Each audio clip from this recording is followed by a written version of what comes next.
Like most writers, when I see something I wrote 10 years ago, I invariably see ways it could have been improved. I didn't see those possibilities 10 years ago, but it's easier to see them today.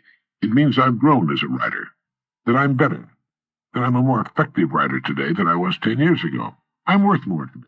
And if I continue as I have been doing, I'll be much better and worth a lot more 10 years from now.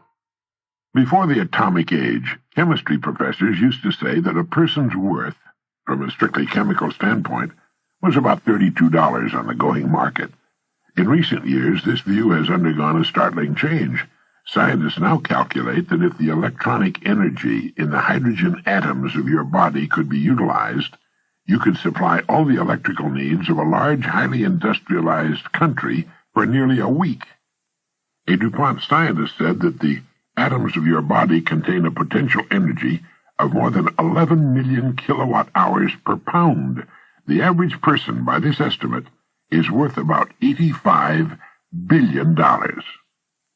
Moreover, the electrons in the atoms of your body are not just particles of matter, they're waves of living energy, and these waves ripple out and spread themselves in patterns of light, and as they move, they sing. If you had the proper hearing aid, you could hear a great flow merging with the waves of neighboring atoms, and they not only sing, they shine. If you stand in front of an infrared television camera in a completely dark room, the screen will show you from top to toe as a glistening, radiating, gleaming form. In short, you're a whole lot more than meets the casual eye.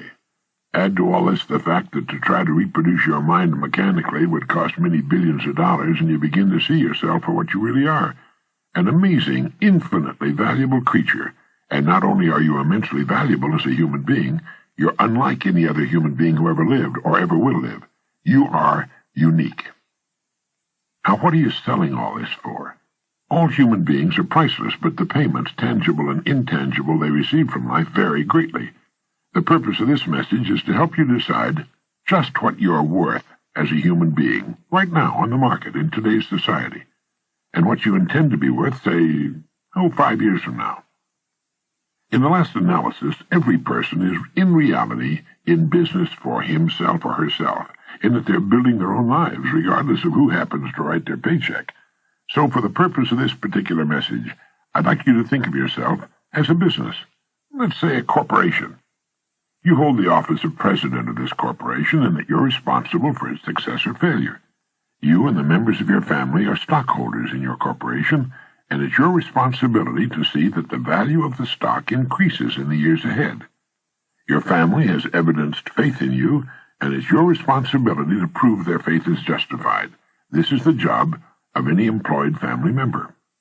Now, while the operations of a corporation are multitudinous and complex, they can be reduced to 4 basic functions. Number 1, finance. 2, production. 3, sales. 4, research. Without proper financing, there'd be no production. Without production, the company would have nothing to sell. Without sales, it would have to completely stop production. Without research, it could not hope to keep abreast or ahead of our rapidly changing times. Now, slight any one of these 4 vital functions, and you have a deformed, a crippled company, and if you slight it long enough, you'll commit corporate suicide, unless you want to cop out for that average business. We discussed finance, the money part of the whole thing, on another cassette. For now, let's concentrate on research, production, and sales. They are the head, hands, and legs of a company. We could say that the head handles research, the hands take care of production, and the legs handle sales. Cut off any one of these parts and you're left with a shocked, staggering organization. How many once large companies and trade names can you think of which became giants and then disappeared entirely from the economic scene? Names which once were world leaders in their fields and are now only memories. They failed to keep in balance these 4 crucial functions. What about research for your personal corporation? Research can be said to exist in 2 areas, present and future. That is, the research of a company should be devoted to ways and means of improving its present products or services, present production, and present sales. Future research is concerned with ways and means of developing new products and services, new methods of production, and new methods of marketing. But while this research is going on, present production must continue at as high a level as sales warrant. In short, your corporation has two factors to consider: the present and the future. How successful we are in meeting these challenges will determine our present profits and our future growth.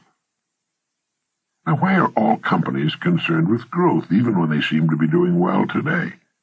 It's because of a law which operates with companies just as it does with human beings. Nothing in the world stands still. Nothing in the entire universe stands still. A law of physics goes, a body in motion tends to remain in motion until acted upon by an outside force. A company which is growing has a tendency to continue to grow. In other words, it's doing things right.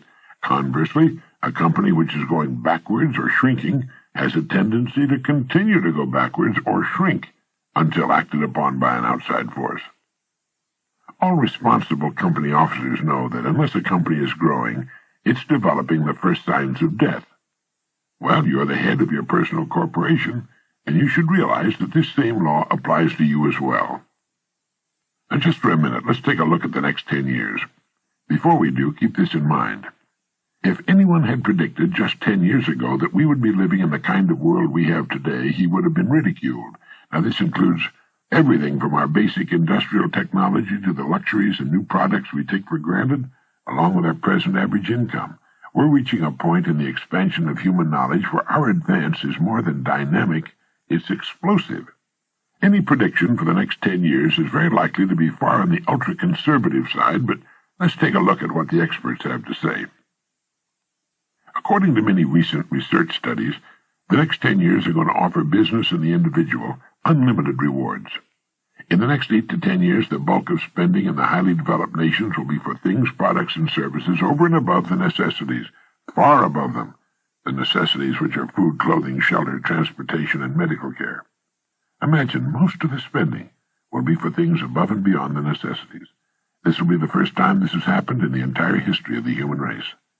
It's estimated the consumer market will expand 50% and more in the next generation or so, an astonishing increase, soaring into the hundreds of billions of dollars. In the next 30 years, alongside every building now in existence, a new building must be built. And what about research and development, which is the future of our economy? Today, more money is being spent on R&D in a single year than was spent during the past 150 years.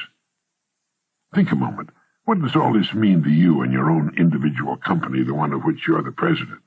It means your future's unlimited, if you'll see yourself in relation to the present and the future. Never before, throughout all the centuries of man, has a person faced as bright a future as yours. Our population, too, is getting a lot smarter. Educational advances during the past 30 years have been remarkable. During the next 30, they'll probably be amazing.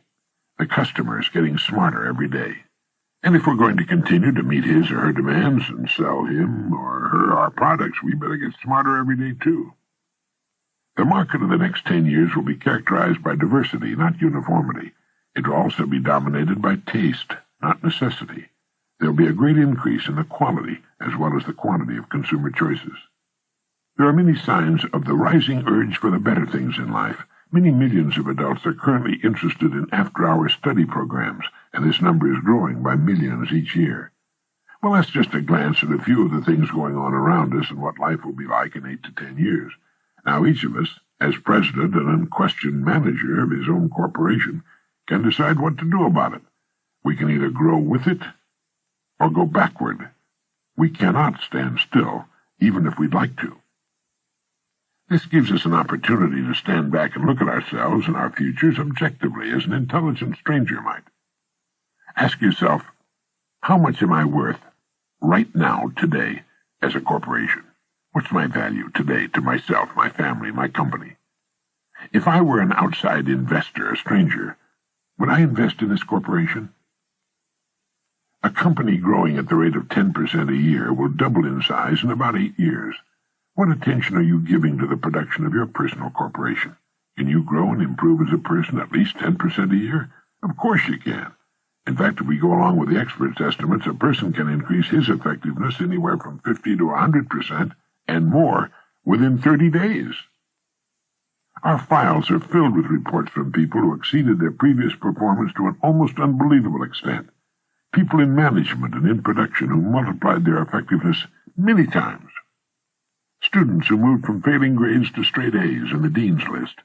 People in sales who found they could, through the proper management of their abilities, minds, and time, sell as much of their company's products in a single month as they had previously sold in an entire year. Think what that means. It means being 12 times as effective as a human being. And getting back to the law of cause and effect, it means putting out 12 times as much service, which must and will guarantee our receiving eventually 12 times the reward we formerly knew. 12 times the reward. Remember, please, if we do twice as much, we have to receive twice as much, and nothing on earth can keep it from us. And the same thing applies if we triple our effectiveness. You and I know this, everyone should know it, but remember that fully 95% of the people do not know this. Think of the advantage this gives us. It isn't that we want to take advantage of anyone, and we're not, but it dramatically demonstrates the truth of the saying, knowledge is power. You'd be amazed by the great numbers of people who stop learning when school is over. Aside from company manuals and such internal literature, they read very little of anything of real value. The introduction to recorded learning, pioneered by this company, has made substantial gains and is growing rapidly, but as yet has only scratched the surface. An ongoing education is vital if we're to stay vital. There's so much to learn, and our school curriculum touched only a fraction of it. One of the most important subjects is getting along with people. We can only do things, we can only win through people, and that subject isn't taught at all in school. The great ideas we're talking about on this program are seldom taught in the home and almost never in school. Go through our catalog of programs carefully, and one by one you can maintain an effective ongoing education program for many years to come. It's true. Knowledge is power. What's more, knowledge shows on our faces, and it's apparent in our speech. It helps us raise our children, get along better with our neighbors and fellow workers. Above all, perhaps, it's the greatest motivator in the world. As we learn, our horizons recede. We realize there's more to do and more time in which to do it. Old myths about getting out of action at age 65 disappear, and we realize that as long as we're learning and teaching and growing, it need never stop, and we become more effective with the passage of time. Tomorrow is a brand new day, the great equalizer, no more nor less than anyone else on earth can have. Right now, begin to think of ways in which you can begin to increase your effectiveness, raise your production, knowing that by so doing you're automatically presetting your rewards. Each day that comes to you, beginning with tomorrow, offers you a clean, brand new page on which to write the story of your life. Forget the past. It's gone. Don't concern yourself with the opportunities you may have missed in the past. This is true of everyone. But reach out and take each new day as it comes, and ask yourself, how can I best use this day? You know we're going to run out of them eventually. If we waste an hour of productive time every day, it adds up to about 250 hours a year that our corporation, our plant is shut down. We can earn nothing with the doors closed. What is your time worth an hour? Multiply this by 250 and you can see what you're throwing away. Now, whether your employer pays for this wasted hour or not is unimportant. Life will not pay for it. Learn to enjoy every minute of your life. Be happy now. Don't wait for something outside of yourself to make you happy in the future. As my good friend Wally Amos of Famous Amos Chocolate Cookies says, happiness is an inside job. Think how really precious is the time you have to spend, whether it's at work or with your family. Every minute should be enjoyed, savored. A human life is really nothing more than a collection of minutes, hours, and days. These are the building materials, and it's left strictly up to us to determine the kind and size structure we build. You see, a person has a tremendous advantage over even the largest corporation. Think of any large multinational corporation. Can it double its production in a single day? Of course not. Can it double its sales in a single day? Of course not. It would like to, but its growth must be a gradual, steady thing because of the interconnecting complexities of operating so large an organization. Yet a person can double, triple, quadruple his effectiveness in a month or less. It's like comparing the movement of a single scout to the movement of a great army. How have you been handling the 4 vital functions of your business: finance, production, sales, research. How much time and effort are you giving to finance, to research, to the study of your work, your career? Can this be improved? What about production? Is there a way in which you can vastly improve the way in which you conduct your work? And sales, how can that be improved? Sales is more than selling a product or service. It's the way in which we sell ourselves to everyone with whom we come in contact. It's the way we get along with our associates, our spouses, our kids, our neighbors. And if our business happens to be selling, how can we see more people every day or improve the effectiveness of every part of our contact? 1 extra call a day comes to 250 calls a year. How many additional sales could we make with 250 additional contacts? In 5 years, that comes to 1,250 calls we would not otherwise have made. It's the difference between being average or above average. It's the difference between good and great.